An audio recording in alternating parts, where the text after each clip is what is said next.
Amém, irmãos?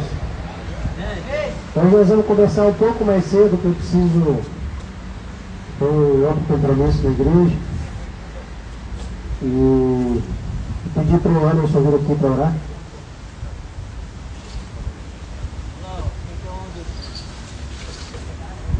Seu nome?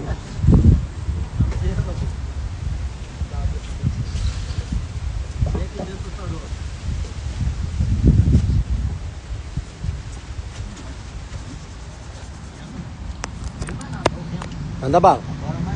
Amém? Boa noite, todo mundo. Só um minutinho que ele me pegou de surpresa aqui.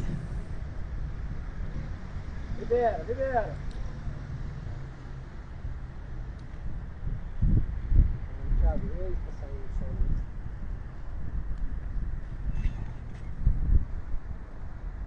Gente, eu queria ter uma palavra que ontem veio para mim através do culto na minha igreja, e é uma palavra que ficou aqui dentro do meu coração, e eu acho que hoje eu vou compartilhar com todos aqui. E é uma palavra que tem que falar o coração de cada um. É uma palavra que precisa que cada um olhe para dentro de si e veja se isso faz sentido. Que o fogo deve ser mantido aceso no altar, não deve ser apagado toda manhã. O sacerdote acrescentará lenha, arrumará o holocausto sobre o fogo e queimará sobre ele a gordura das ofertas da comunhão. O fogo deve ser mantido continuamente aceso no altar, ele não deve ser apagado. Levítico 6, 12 e 13. Cara, isso falou muito ao meu coração, que a gente precisa ter esse fogo cerrado no nosso peito. O fogo ardendo pela chama que o Senhor colocou aqui dentro. Que o Senhor tenha o lugar dele reservado no coração de cada um. E que o fogo venha sobre o coração de cada um de vocês para manter acesa essa chama e esse amor que a gente tem que ter por Jesus. Amém? Senhor Jesus, venha hoje sobre o culto que está sendo realizado aqui, Senhor. Que o Senhor venha aqui nesse lugar, restaurando vidas, restaurando pessoas, Senhor. Que o Senhor venha sobre cada um aqui, Senhor, trazendo o seu sangue para poder limpar cada um, redimir cada um dos seus pecados, Senhor. Que o Senhor venha, Senhor, sobre esse lugar e venha sobre as palavras que o Temer vai proferir aqui, Senhor. Que elas sejam palavras de construção, de reparação. Que elas sejam palavras que sejam de conserto dentro da vida de cada um. Que cada um aqui seja restaurado nessa noite, Senhor. É o que eu oro e peço em nome de Jesus. Amém?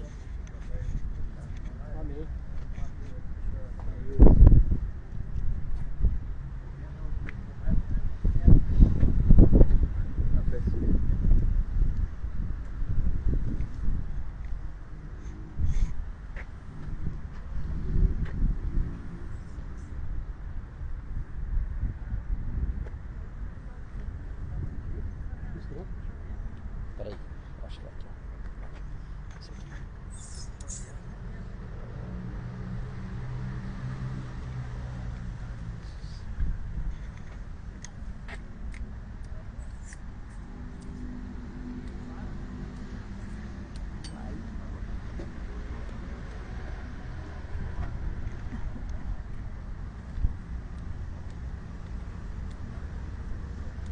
Não é não.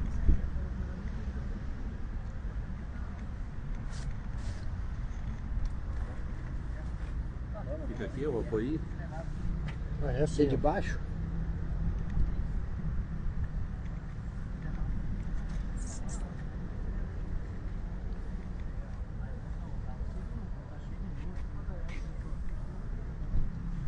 Bom, então vai dar. Encaixa. Tem dois furinhos. Sobrou para você, Thiago. Irmãos, vocês estão bem? Tá muito frio, não?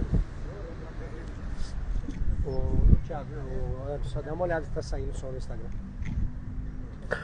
Eu queria falar, mensagem hoje é breve, curta, mas eu queria que você prestasse atenção. Você está prestando atenção? Tá? Você tá bem? Boa noite. Você tá bem? Tá frio, não? Boa noite. Esse aqui tá virando um 01. É o 01. O 01 não vem mais, agora ele virou. Ah, Valéria. Juízo, nós fizemos um trato aí. O senhor tá bem? Firme?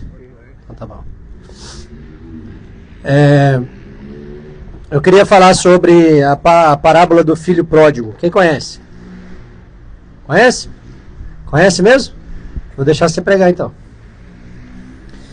A parábola do filho pródigo está em Lucas, capítulo 15, do versículo 11 ao 24, que diz assim: E disse, um certo homem tinha 2 filhos.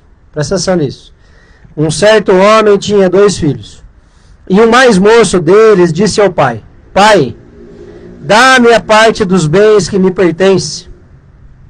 E ele repartiu por eles a fazenda. E poucos dias depois, o filho mais novo, ajuntando tudo, partiu para uma terra longínqua, foi para um lugar distante.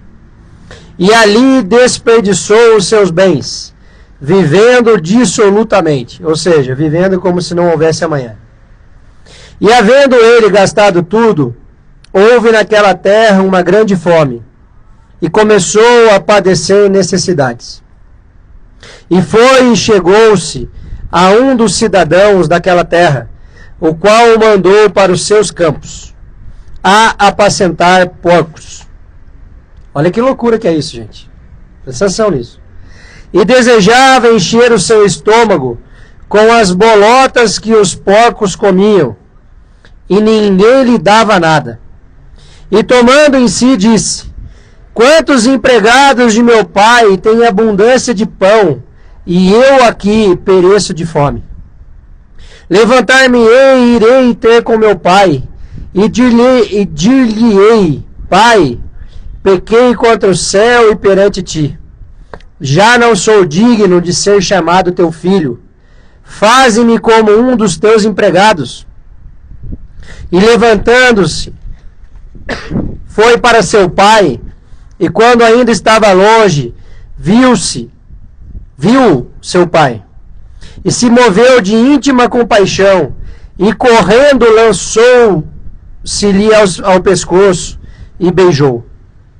E o filho lhe disse: Pai, pequei contra o céu e perante ti, e já não sou digno de ser chamado teu filho. Mas o pai disse aos seus servos: Trazei depressa a melhor roupa, e vestilho, e ponde-lhe um anel na mão, e sandálias nos pés.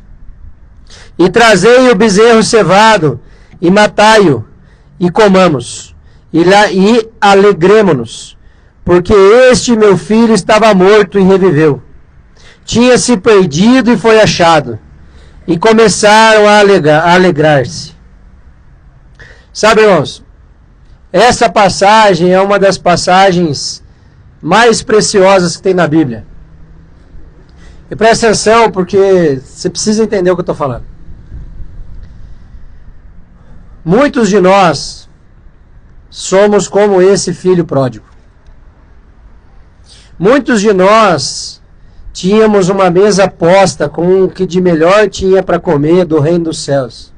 Muitos de nós tínhamos um relacionamento com o Pai e tínhamos tudo ao nosso alcance, tudo de melhor. Mas nós, em algum momento que quisemos, em algum momento por vontade própria, a gente se afastou do Pai. E essa parábola, eu vou falar nela em etapas. Eu queria que você prestasse atenção.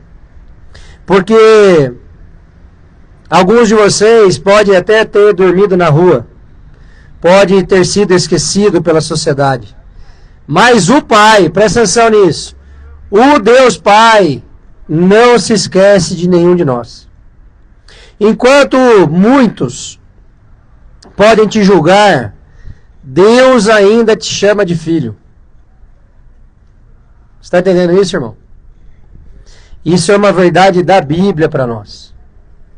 E hoje eu tenho convicção que Ele trouxe você até aqui para lembrar que você tem valor para Ele. Não importa se o mundo não vê valor em você. Não importa se o mundo te vira as costas. Importa que nós temos um caminho de volta para o abraço do Pai. Aquele filho pródigo que pegou parte da herança e gastou como se não houvesse amanhã, que chegou a desejar comer a lavagem dos porcos, e mesmo assim não tinha acesso e passava fome, se lembrou que ele tinha um pai esperando por ele. E ele foi lá, não para ser tratado como filho, mas como um empregado. Porque ele falou, é melhor ser um empregado do meu pai do que estar afastado de casa. Mas a verdade é que quem tem filho jamais vai tratar o seu filho como um empregado. Não vai. Porque a relação de pai é para com o filho, não para com o empregado. E Deus conosco é na mesma direção. No verso introdutório desse versículo aqui, Lucas 15, versículo 20, ele diz assim: quando ainda estava longe, o pai o avistou e, movido de compaixão, correu, abraçou e beijou. Então, a compaixão do pai para com o filho, ela é uma realidade, irmãos. Deus tem compaixão para com os seus filhos. Então, o que eu posso aprender com esse versículo? Que nós podemos até estar longe de casa neste momento, mas Deus está sempre correndo para nos encontrar. Está entendendo isso, irmãos? Fala amém, então. Deus está disponível. E a pergunta que fica para nós é: por que acabamos por ficar longe de Deus? Por que é que nós escolhemos o caminho de distanciamento para com o Pai que está nos céus? Por que é que a gente faz esse caminho, irmãos? Reflita aí na sua cabeça. Em Lucas 15, versículo 11 a 13, ele diz assim: o filho pródigo perde parte da sua herança e vai viver do jeito dele. Então ele diz assim, na cabeça dele: eu acho que eu posso viver sem meu pai. Eu quero só as riquezas dele. Eu quero só aquilo que ele pode me oferecer. E sabe qual é a maior loucura disso, irmãos? Ele já tinha tudo. Porque tudo que o pai tinha já era dele. Ele não precisava ter saído de perto do pai, porque tudo aquilo que o pai possuía já era herança dele. Mas ele escolheu, porque ele achou que o que valia para ele era herança e não o pai. Só que o tempo passou e depois que ele se viu sem nada, ele descobriu que o que valia mesmo era o relacionamento dele como filho com o pai. E com a gente, irmãos, não é diferente. Assim também somos nós. Porque um dia achamos que podíamos andar sem o pai. Sabe qual é o problema? Nenhum de nós, na relação com Deus Pai, podemos requerer a nossa herança por antecipação. Porque a nossa herança vem só naquele momento em que a gente tem o nosso último fôlego de vida e a gente vai se encontrar com Ele. Ou talvez alguns de nós não vai experimentar esse momento porque Jesus vai voltar antes. E eu realmente creio nisso. Mas o mundo não tem nada para oferecer, irmãos, além de dor e vazio. Sabe esse vazio, essa vida que às vezes a gente acha sem sentido? Isso nada mais é do que a gente se distanciar do Pai. Quando a gente se distancia do Pai e vai viver a nossa vida, gastando tudo aquilo que Ele pode nos dar, a gente percebe que o mundo não é tão interessante assim. Eu conheço a história de um rapaz em situação de rua que se internou para tratamento. Inclusive eu estive com ele algumas vezes na Proada, quando a gente vai ministrar lá. E ele aguardava a sentença de um processo trabalhista que ele tinha movido há uns anos atrás. E ele estava em tratamento, não tinha nada, não tinha família, não tinha ninguém. E ele recebeu os valores dessa ação trabalhista. 140 e poucos mil reais ele recebeu. Sabe quantos dias durou, irmãos? 5 dias. Esse cara pegou 140 mil reais e queimou em 5 dias. E por que eu estou trazendo esse exemplo? Porque a história do filho pródigo é parecida. Quando ele requereu a sua parte na herança, ele saiu com tudo que ele desejava. Mas e quando acabou? Ele percebeu o vazio que ele ainda tinha. Porque talvez ele sentisse esse vazio estando com o pai. Mas ele tinha que corrigir a relação com o pai dele e não sair de perto. E se nós trouxermos para a nossa realidade com Deus, é igual, irmãos. Às vezes a gente está sentindo um vazio e a gente quer preencher esse vazio com drogas, com álcool, ou com uma vida sem regras nenhuma. Eu já escutei aqui nessa praça, a gente ofertando lugar para a pessoa ficar, e ela falou, não, eu gosto mesmo de morar na rua porque eu não tenho regras. Você sabe o que é isso? É buscar preencher um vazio que só Deus pode preencher com qualquer outra coisa que não seja Deus. E aí às vezes eu acho que é álcool, às vezes eu acho que é droga, às vezes eu acho que é liberdade. Uma falsa liberdade. Mas aquele que encontrar em Jesus não terá mais esse vazio. Enquanto aqueles que temam ficar longe do Pai, ao final da sua curtição, seja ela com drogas, com álcool, com prostituição, sabe o que vai encontrar? Solidão. Por que que tem muita gente, irmãos, multimilionário, que sofre de depressão? Você conhece a história de pessoas que têm muito dinheiro, são, entre aspas, bem-sucedidas aos olhos da sociedade, mas vivem um vazio tremendo. Tem até caso de suicídio de pessoas muito bem-sucedidas perante a sociedade. Por quê, irmãos? Porque estão tentando preencher esse vazio com algo que não é Deus. Então o filho pródigo desejava apenas encher o seu estômago enquanto passava fome, e descobriu que nem isso longe do pai ele conseguia. Quando o dinheiro acabou também a amizade, o sorriso, o prazer, aqueles amigos que andavam com ele. E é exatamente assim que o diabo trabalha, Valéria. O diabo promete liberdade, mas sabe o que ele entrega? Escravidão às nossas próprias vontades. O diabo nos transforma em alguém que quer satisfazer esse vazio com coisas que não tem nada a ver com Deus, para nos aprisionar a essas coisas. Quantas noites, irmãos, você já dormiu com frio? Igual um dia como esse, que está muito frio. E deve ter pensado, será que tem jeito para mim?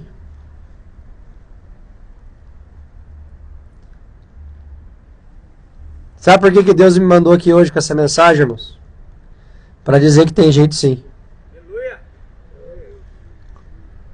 Tem jeito sim. E como é que eu sei disso? Aconteceu comigo. Existe um jeito de você preencher esse vazio sem ser através de coisas, sem ser através de um prazer imediato. Eu aprendi na minha caminhada de fé que Deus só age na nossa vida quando a gente toma uma decisão diante dele. E geralmente é nos 48 do segundo tempo. Parece que Deus faz prova da nossa verdadeira vontade. Você fala, Senhor, eu entrego a minha vida ao Senhor. Entrega mesmo. Vai passar mais um pouquinho de frio. Eu quero ver se você não vai cair. Senhor, eu entrego a minha vida ao Senhor. Meu casamento está ruim. Vai piorar mais um pouquinho, porque eu quero saber até onde você vai ser fiel a mim. E nós não temos, irmãos, um Deus masoquista. Um Deus que gosta de ver o sofrimento. Mas nós temos um Deus que permite o sofrimento para moldar em nós o caráter de Jesus. Porque estar com Deus quando tudo está bem, até quem serve o diabo está. Eu quero ver quando o calo aperta. E aí, para eu ter esse caminho de volta, esse caminho de reencontro com o meu Pai, eu preciso me arrepender verdadeiramente dos meus maus caminhos. E sabe o que acontece? Muitos de nós nem reconhecemos que estamos no mau caminho. Muitos de nós achamos que está tudo bem. Está tudo bem eu beber, está tudo bem eu me drogar, está tudo bem eu me prostituir. Mas sempre é um momento, irmãos, de cair em si e dizer como disse o filho pródigo: levantar-me-ei e irei ter com meu pai. Nós podemos nessa noite nos levantarmos e encontrar com Deus. E não importa quantas vezes você caiu. Não importa se ninguém mais acredita em você. Não importa, irmãos. Deus acredita. Porque foi Ele que te criou. Então não se preocupe com opiniões humanas. Deus só precisa de uma decisão sua. Uma decisão verdadeira. Um posicionamento de dizer: Pai, eu quero voltar a Ti, Senhor. Está entendendo isso, Anderson? E essa decisão, ela não pode mais ser prorrogada. Essa decisão tem que ser hoje, irmãos. Deus não está te esperando de braços cruzados. Ele vai correr ao seu encontro, assim como fez o pai do filho pródigo. O texto nos mostra que em nenhum momento, irmãos, em nenhum momento aquele pai que foi trocado pela própria herança questionou o que o filho fez com a herança. Aquele pai não falou: mas você já gastou tudo, mas o que você fez? Você é um incompetente, você é um drogado, você é um... Não falou. Aquele pai do filho pródigo apenas abriu seus braços e acolheu o filho. Ele apenas acolheu, irmão. Ele acolheu aquele filho. Mas foi o filho que manifestou a vontade de voltar ao pai. E aí você pode se levantar agora mesmo, irmão.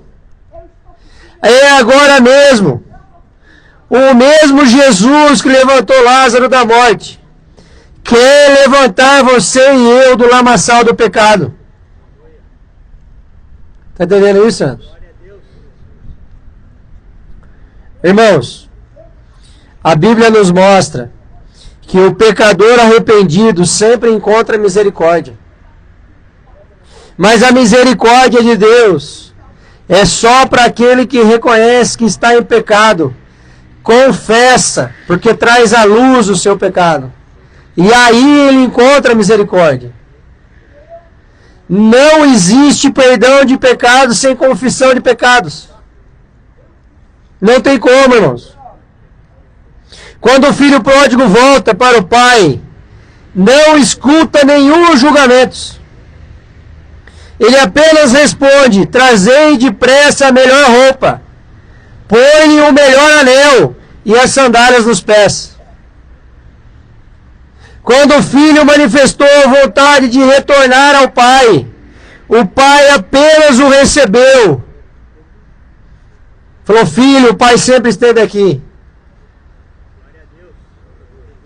E é isso que Deus está falando para mim e para você. Deus não quer nos humilhar, irmãos. Deus quer nos restaurar. Nós somos filhos dele, ele nos criou. O anel nesse texto aqui, só a título de curiosidade, representa a autoridade. Quando ele manda colocar um anel no dedo do filho, ele devolve a sua dignidade. É um símbolo de que ele não seria um empregado, mas seria filho. A roupa representa o perdão. Porque quando estamos em pecado, estamos nus diante de Deus. E as sandálias representam o propósito. Porque é com as sandálias nos pés, irmãos, que nós vamos viver um novo caminho. Existe um novo caminho de vida e não mais de morte. Deus nunca nos receberá com julgamentos se a gente fizer essa escolha de volta em vida. Presta atenção nisso. Isso é muito importante. E tem muita igreja que confunde isso. Isso precisa ficar claro para nós. Se eu morro em pecado, eu tenho Deus como justo juiz. Mas se eu, antes de morrer, eu trago meus pecados à luz, eu peço perdão, eu me arrependo e me entrego a Jesus, eu encontro misericórdia. E aí eu posso morrer que eu não vou para o inferno. Mas esse posicionamento diante de Deus é em vida. Quem aqui pode garantir que vai acordar amanhã? Quem, irmãos? Ninguém. Então Deus, desde que você se arrependa de verdade, Ele vai sempre te receber com festa. A palavra de Deus diz que existe festa nos céus quando um pecador se arrepende. Mas é preciso se arrepender. Existe, irmãos, e não sou eu que estou dizendo, um novo e vivo caminho é todo aquele que se arrepende. Agora presta atenção nisso. Eu me arrependo e amanhã eu volto a praticar as mesmas coisas. Isso não é arrependimento. Arrependimento é confissão, pedido de perdão e abandono da prática. Isso é arrependimento. Tem muita igreja pregando que você pode se arrepender, mas continuar em pecado. Isso não é arrependimento. Em 2 Coríntios 5,17 diz assim: assim que, se alguém está em Cristo, nova criatura é. As coisas velhas já passaram, eis que tudo se fez novo. E tudo isto provém de Deus, que nos reconciliou consigo mesmo por Jesus Cristo, e nos deu o ministério da reconciliação. Isto é, Deus estava em Cristo, reconciliando consigo o mundo, não lhes imputando os seus pecados. E aí, irmãos, essa é a melhor notícia que a gente pode ter.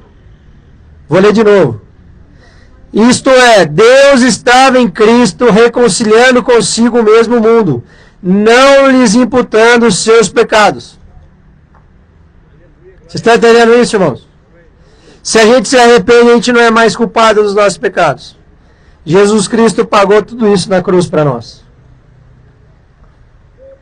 Agora, já estou encerrando. Nós precisamos entender que nós não nascemos para viver em pecado. Não nascemos.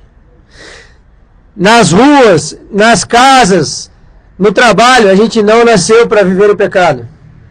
A gente nasceu para ser livre. Livre das nossas próprias vontades. Você está entendendo isso, irmão? Está claro isso? Então hoje é o dia da virada. Os céus estão prontos para celebrar a sua decisão. Chegou o dia. Hoje você chegou aqui, talvez, perdido em si mesmo. Um pecador frequente nas mesmas coisas. mas pode sair daqui arrependido e se tornar um filho. E eu tenho uma boa notícia, irmãos. Como filho, você acessa a herança do Pai. Você quer se posicionar como filho de Deus, irmão? Você tem algum pecado para renunciar diante de Deus? Irmãos? Se você tem, vem aqui na frente que a gente quer orar com você. Ninguém? Amém. É uma decisão, irmãos. A vida com Jesus é uma decisão. Anderson, vem aqui orar, por favor. Pode orar individualmente com cada um. Eu vou fazer uma oração final aqui. Feche os seus olhos, curva a sua cabeça. Entrega diante de Deus todos aqueles pecados escondidos. E toma esse posicionamento hoje para uma nova vida. Senhor Jesus. Repete comigo. Senhor Jesus. Mais alto. Senhor Jesus. Eu me arrependo dos meus pecados. Eu creio que o Senhor morreu por mim e ressuscitou. Me lava com o seu sangue, me transforma e me dá uma nova vida. Eu te entrego tudo hoje, em nome de Jesus. Amém, amém. Amém, irmãos. Glória a Deus. Hoje é o dia de virada. Que a gente tome essa consciência em nome de Jesus.